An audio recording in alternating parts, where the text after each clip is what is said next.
इतिहास साक्षी है कि पुण्य भूमि भारत की गाथा भारत की अस्मिता, गौरव और राष्ट्रीय स्वाभिमान के लिए विदेशी आक्रांताओं से संघर्ष की महान गाथा है। बर्बर आक्रांताओं ने भारत की आत्मा पर चोट करने और भारत का अपमान करने के लिए हमारी संस्कृति और आस्था के केंद्रों को ध्वस्त किया। सोमनाथ, काशी, मथुरा और अयोध्या के मंदिरों का तोड़ा जाना आज भी भारत की स्मृतियों में जीवित है। सन 1528 में अयोध्या में भगवान श्री राम के मंदिर का मुगल आक्रांता बाबर द्वारा तोड़ा जाना ऐसी ही एक अक्षम्य घटना थी जिसने सीधे भारत के सम्मान और आत्मा पर चोट की। कारण साफ था, अयोध्या के श्री राम के मंदिर पर आक्रमण भारत की आत्मा पर आक्रमण था। जहां हर भारतीय के रोम रोम में राम बसते हैं, वह भारत यह अपमान कैसे सहता। राम मंदिर पर आक्रमण भारत को आहत कर गया था। विदेशी हमलावर अपनी बर्बरता दिखाते गए और भारत अपने आत्मगौरव को फिर से पाने के लिए संघर्ष करता रहा। भारत रामलला के जन्म स्थान पर बाबर के नाम पर बने एक ढांचे को देखता और उसे हटाने का संकल्प लेकर शक्ति संजोया करता। हिंदू समाज आत्मसम्मान के रण में डटा रहा और लगातार हमलावरों द्वारा बनाए गए बाबरी ढांचे को हटाने के लिए लड़ता रहा। सरयू कई बार रक्त से लाल हुई। कभी स्थानीय शासकों ने तो कभी साधु संतों और राम भक्तों ने राम जन्मभूमि की मुक्ति के लिए अपने प्राणों की आहुति दी। 74 बार युद्ध हुए। हम कुछ मोर्चे हारे, पर रण जीतने का संकल्प कभी कम नहीं हुआ। हिंदू समाज तलवारों से रक्त रंजित हुआ, पर उसने हार नहीं मानी। उसका संकल्प अजेय था।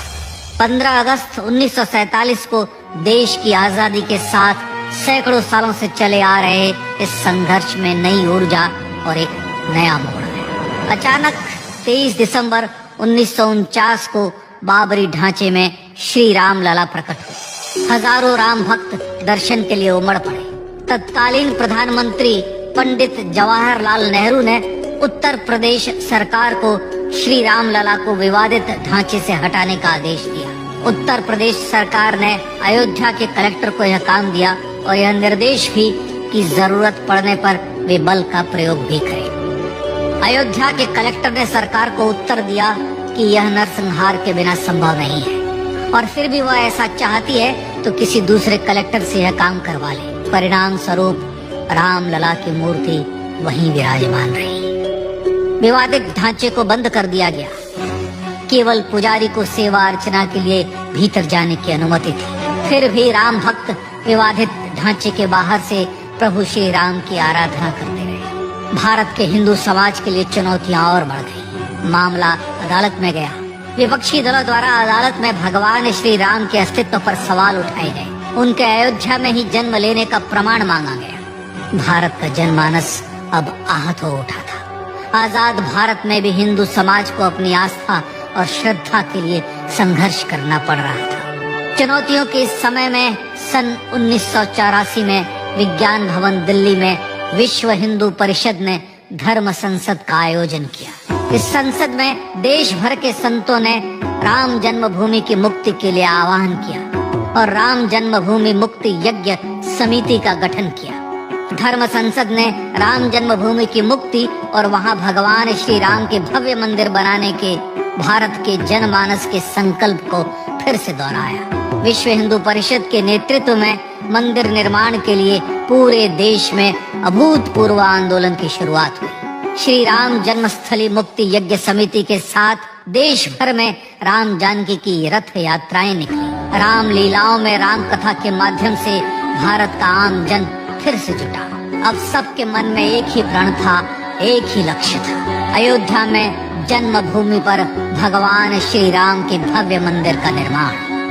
सन 1989 में विश्व हिंदू परिषद द्वारा गांव-गांव से राम शिला पूजन करके अयोध्या भेजी गई। 2,75,000 गांवों से राम शिलाएं अयोध्या पहुंची।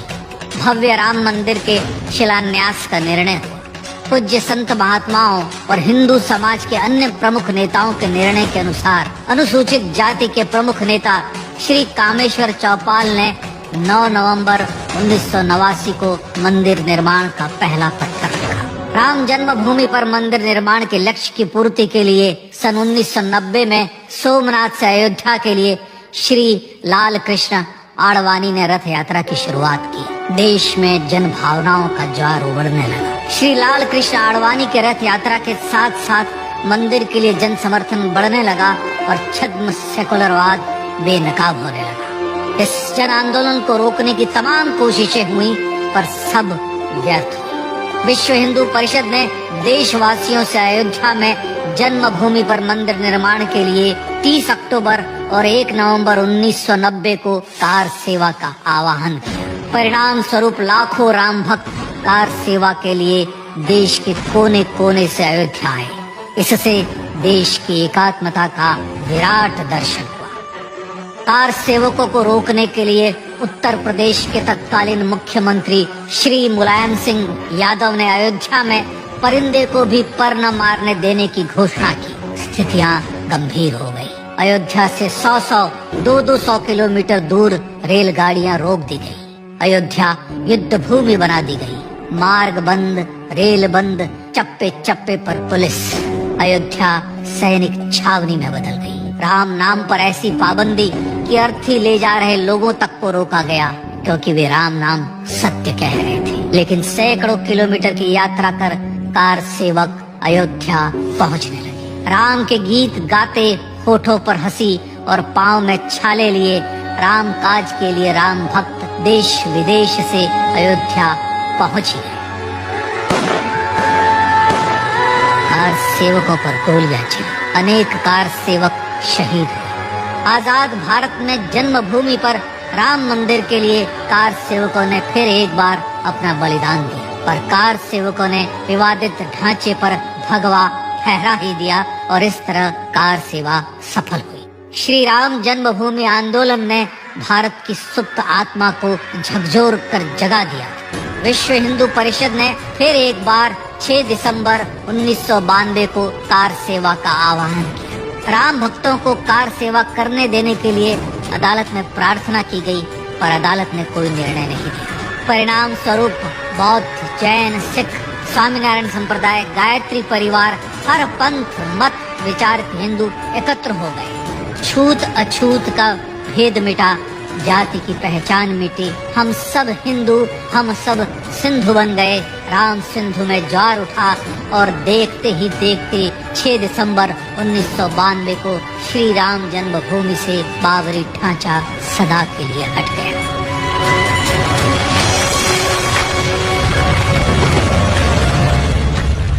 यह क्षण शौर्य, न्याय और सत्यमेव जयते का क्षण था। यतो धर्मस्ततो जय का क्षण था। पर संघर्ष की गाथा यहाँ जाकर भी नहीं रुकी। छद्म सेकुलरवादियों द्वारा भारत और भगवान श्री राम के इतिहास को झुठलाने के लिए अदालतों में चुनौतियां का सिलसिला चलता रहा, जो 1950 से चल रहा था। हिंदू सिखों के बीच से गुजरते हुए भगवान श्री राम का दर्शन करने के लिए विवश थे। यह स्थिति थी आजाद भारत में श्री राम और राम भक्तों की। पर सत्य को तो जीतना ही था।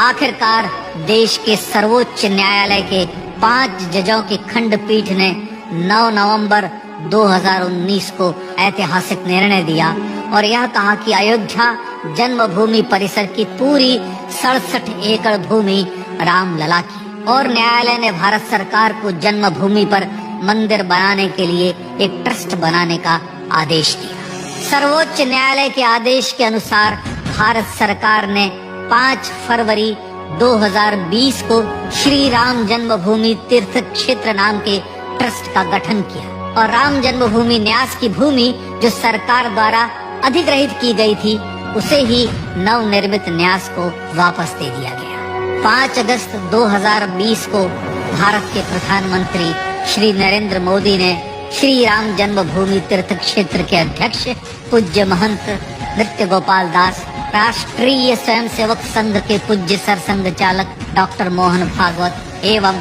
उत्तर प्रदेश के मुख्यमंत्री श्री योगी आदित्यनाथ की उपस्थिति में श्री राम जन्मभूमि पर भगवान श्री राम के भव्य मंदिर के लिए भूमि पूजन कर निर्माण कार्य का शुभारंभ किया। इस तरह लगभग 500 वर्षों से राम जन्मभूमि की मुक्ति के संघर्ष का पटाक्षेप हुआ। अपने आत्मसम्मान और राष्ट्रीय अस्मिता के लिए इतना लंबा संघर्ष विश्व के इतिहास में बेजोड़ है। श्री राम भारत की आत्मा, भारत की परिभाषा, हमारे राष्ट्रीय आदर्शों और जीवन मूल्यों के प्रतिनिधि, मर्यादा पुरुषोत्तम हैं, जो हर हिंदू के होठों पर जन्म से मृत्यु तक रहे। बस यही हर हृदय में प्रार्थना होती है। राम भारतीय राष्ट्रीय स्वाभिमान और आसेतु हिमालय से समुद्र पर्यंत तक जन जन को एकात्मता के बंधन में बांधने वाले रक्षा सूत्र है। अयोध्या स्थित श्री राम जन्मभूमि पर बाबर का हमला वास्तव में भारत के स्वाभिमान और राष्ट्रीयता पर हमला था। प्रधानमंत्री श्री नरेंद्र मोदी द्वारा श्री राम जन्मभूमि पर राम मंदिर का पुनः निर्माण न केवल बाबरी मानसिकता का पराभव है, बल्कि संपन्न, सुखी, सुसंस्कृत, सर्वशक्ति संपन्न स्वराष्ट्र का सूर्योदय भी है। यह उस राम राज्य की दिशा में वह कदम है जिसकी अभिलाषा राज राजेंद्र चोल, कृष्णदेव राय, छत्रपति शिवाजी महाराज से लेकर महात्मा गांधी तक ने की थी।